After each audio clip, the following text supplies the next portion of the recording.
গতকালকে সেই নুরা পাগলার মাজারে হামলা করে মাজার ভাঙচুর করেছেন। কবর থেকে লাশটা তুলে নিয়ে যায় রাস্তার ভিতরে আগুন দিয়ে লাশটাকে পুড়িয়ে ফেলেছে। জোরে বলেন নাউজুবিল্লাহ।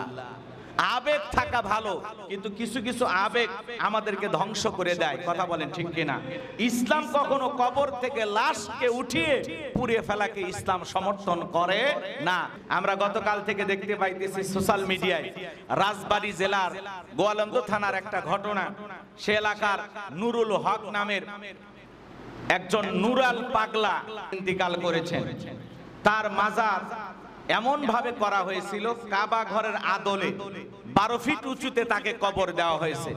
এলাকার লোকজন বিভিন্ন ভাবে এই মাজারটা নিয়ে প্রতিবাদ করেছেন। প্রতিবাদ করতে গিয়ে প্রশাসনের সাথে আলোচনা হয়েছে, এলাকা ভিত্তিক আলোচনা হয়েছে। পরিশেষে সেই বিক্ষিপ্ত জনগণ গতকালকে সেই নুরা পাগলার মাজারে হামলা করে মাজার ভাঙচুর করেছেন। কবর থেকে লাশটা তুলে নিয়ে যায় রাস্তার ভিতরে আগুন দিয়ে লাশটাকে পুড়িয়ে ফেলেছে। জোরে বলেন নাউজুবিল্লাহ। আবেগ থাকা ভালো, কিন্তু কিছু কিছু আবেগ আমাদেরকে ধ্বংস করে দেয়। কথা বলেন ঠিক কিনা? ইসলাম কখনো কবর থেকে লাশকে উঠিয়ে পুড়িয়ে ফেলাকে ইসলাম সমর্থন করে না। যেখানে নবী মুহাম্মদ সাল্লাল্লাহু আলাইহি সাল্লাম একজন ইহুদির লাশ দেখে দাঁড়িয়ে গেলেন, সাহাবায়ে কেরাম ডেকে বলেন, নবী আপনার সামনে যে লাশটা যায় এটা তো কোনো মুসলমানের লাশ নয়, এটা একজন ইহুদির লাশ। আল্লাহ রাসূল বলতেছেন সে ইহুদি না খ্রিস্টান আমি এই জন্য দাঁড়াই নাই, আমি দাঁড়িয়েছি সেও একজন মানুষ, এই দিকে তাকাই আমি সম্মান প্রদর্শনের জন্য দাঁড়িয়ে গেছি। বলুন আল্লাহু আকবার।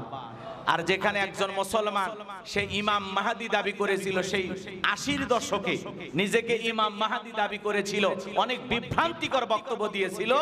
এই নুরাল পাগলা, যেই পীরের নাম কি বললাম, এই নুরাল পাগলা নামের সেই রাজবাড়ির পীর ইমাম মাহদি দাবি করেছিল। অনেক আগের ইতিহাস, সে মারা গেছে, কবরে গেছে। মাজার নিয়ে আপনাদের দ্বন্দ্ব থাকবে, কারণ মাজারের চতুর সাইডটা 12 ফিট উঁচু করে কাবা ঘরের মতো ওই রকম রং করে সাজানো হয়েছে, দেখে মনে হয় এটা কাবা ঘর।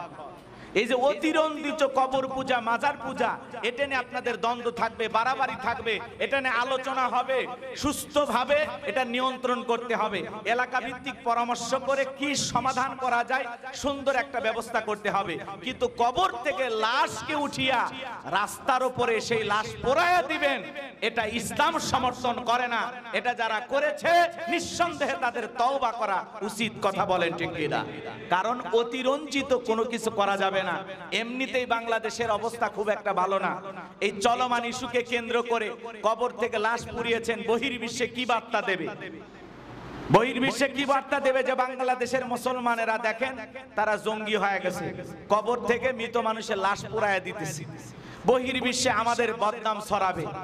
এটাকে বিভিন্ন ধরনের মানুষ এটাকে ইস্যু তৈরি করে এদেশে নতুন ভাবে ষড়যন্ত্র শুরু হতে পারে। এই জন্য সব জায়গায় গা ভাসাইলে চলবে না, আবেগ দিয়ে ইসলাম চলে না, বিবেক দিয়ে কাজ করতে হবে। একজন মৃত ব্যক্তিকে কবর থেকে তুলে রাস্তায় নিয়ে যা আগুন দিয়ে পোড়াবেন, এটা ইসলাম সমর্থন করে না। কারণ অতি আবেগ, আপনাকে কে অধিকার দিল একটা লাশ পুরানো? হতে পারে সে মুশরিক, হতে পারে সে বেঈমান, যে অবস্থায় সে ইন্তিকাল করুক না কেন, আপনি লাশ পোড়ানোর অধিকার রাখেন না। এই অতি আবেগের কারণে ইসলাম সমাজের চোখে আপনাদের কারণে খাটো হচ্ছে। এই জন্য অতি আবেগে কোনো কিছু করা যাবে না। যা করবেন কোরআন সুন্নাহর পদ্ধতি অবলম্বন করে আপনাকে করতে হবে। কথা বলেন না কেন?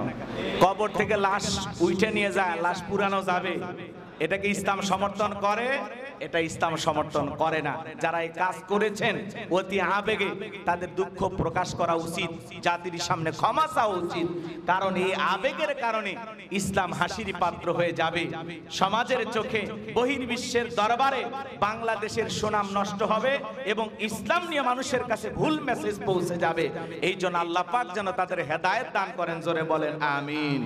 কারণ এমনিতে রাম বামের অভাব নাই, ওরা যদি একটা কিছু পারে টকশো গরম করবে, পুরো পৃথিবীর কাছে ওটা ভাইরাল করে দেবে। এই জন্য মুসলমানকে পা ফেলতে হবে বুঝে শুনে। আবেগের ঠেলায় কবর থেকে লাশ তুলবা, মাজার ভেঙে দিছো ঠিক আছে, কাবার আদলে মাজার তৈরি হয়েছে, মাজার ভেঙে দিয়েছে, ঠিক আছে, 12 ফিট করে কবর বানাইছে, ইসলাম সমর্থন করে না, এটার বিরোধিতা করেছে, ঠিক আছে, কিন্তু কবর থেকে লাশ তুলে আপনি পোড়ায় দিবেন, এটা বাংলাদেশের মুসলমান সমর্থন করতে পারে না, ইসলামও সমর্থন করতে পারে না। এই কাজগুলো থেকে আমাদের বেরিয়ে আসা দরকার। আল্লাহ যেন আমাদের হেদায়েত দান করেন। একটু জোরে বলেন আমিন, আর একটু জোরে বলেন আমিন। সম্মানিত হাজিরিন, আমি যে কথা বলতে চাচ্ছিলাম, আল্লাহ রাব্বুল আলামিন এই পৃথিবীর জমিনে বিশ্বনবীকে আদর্শ হিসাবে প্রেরণ করেছেন। শিশুকাল থেকে নবীজি কেমন ছিলেন, কেমন সোনার মানুষ ছিলেন বলতে গেলে লম্বা আলোচনা হবে, ওই দিকে যাবার সুযোগ নাই।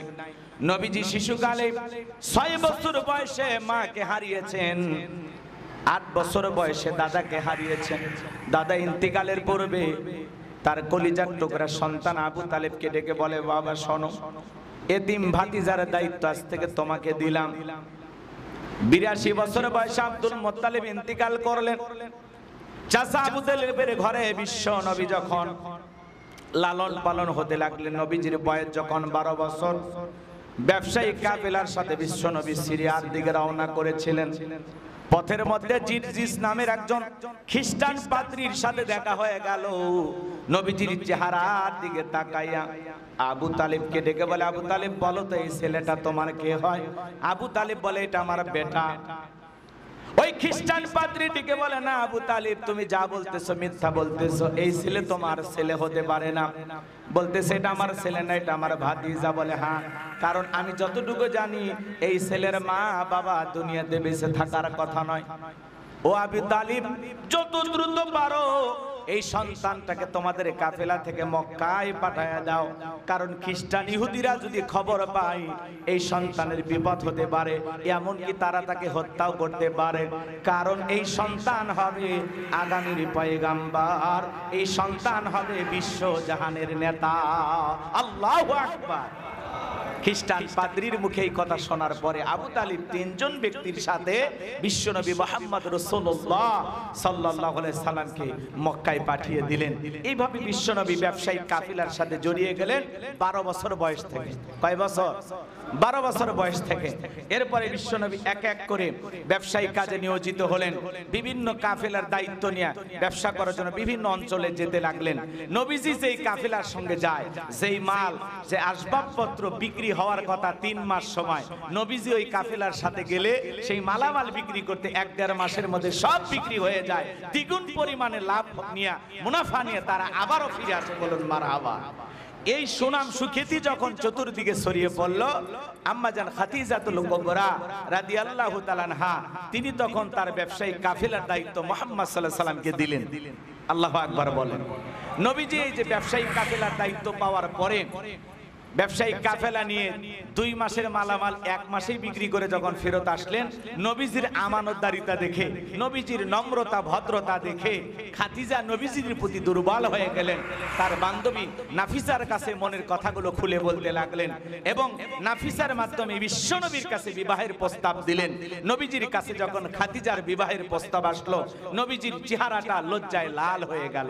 বলতেছে, আমি তো আমার বিবাহের প্রস্তাবের ক্ষেত্রে আমাকে বললে হবে না, আমার একজন অভিভাবক আছে, আমার চাচা যেই সিদ্ধান্ত নেবে সেই সিদ্ধান্ত আমি মেনে নেব। এইবার খাদিজা কিছু লোকের মাধ্যমে বিশ্বনবীর চাচার কাছে প্রস্তাব পাঠাইলেন। অবশেষে তার চাচাও রাজি হয়ে গেলেন। বিশ্বনবী মক্কার শ্রেষ্ঠ ধনী আম্মাজান খাদিজাতুল কুবরা রাদিয়াল্লাহু তাআলার সাথে বিবাহ সম্পন্ন হওয়ার পরে মক্কার কাফের বেঈমানরা কানাঘোষা করতে লাগলো যে এতিম পোলা মুহাম্মদকে খাদিজার মতো মক্কার শ্রেষ্ঠ ধনী সে বিবাহ করলো। কত সম্ভ্রান্ত নামি দামি ফ্যামিলি থেকে তার কাছে বিবাহের প্রস্তাব গিয়েছিল, কিন্তু আম্মাজান খাদিজা কারো প্রস্তাবে রাজি হয় না। এইবার আম্মাজান খাদিজা মক্কার মানুষের সমালোচনা মুক্ত করার জন্য, তাদেরকে মেহমানদারি করার জন্য নির্দিষ্ট একটা দিন তার বাসায় দাওয়াত দিলেন। সমস্ত মানুষদেরকে দাওয়াত দেওয়ার পরে খাবারের ইন্তজাম করেছেন। পেট পুরে খাবানোর পরে সবার উদ্দেশ্যে বলতেছে, মুহাম্মদকে আমি বিবাহ করেছি, এই জন্য আপনারা সমালোচনা করেন যে আমি শ্রেষ্ঠ ধনী হয়া নবী মুহাম্মদকে বিবাহ করেছি। এইবার মক্কাবাসী শুনে নাও, আমি সমস্ত মক্কাবাসীকে সাক্ষী রেখে বলতেছি, আজ থেকে আমার যত সম্পদ আছে সব আমি মুহাম্মদকে দিয়ে দিলাম। বলুন আল্লাহু আকবার। এখন বলো আমার কাছে আর কিছু আছে? আর মুহাম্মাদের বয়সের তুলনায় আমার বয়স কত? এইবার তোমরা বলো তো, এই দিক দিয়ে আমি জিতছি না ঠকছি? চেহারার দিক দিয়ে বলো তো, মুহাম্মাদকে বিবাহ করে আমি জিতছি না ঠকছি?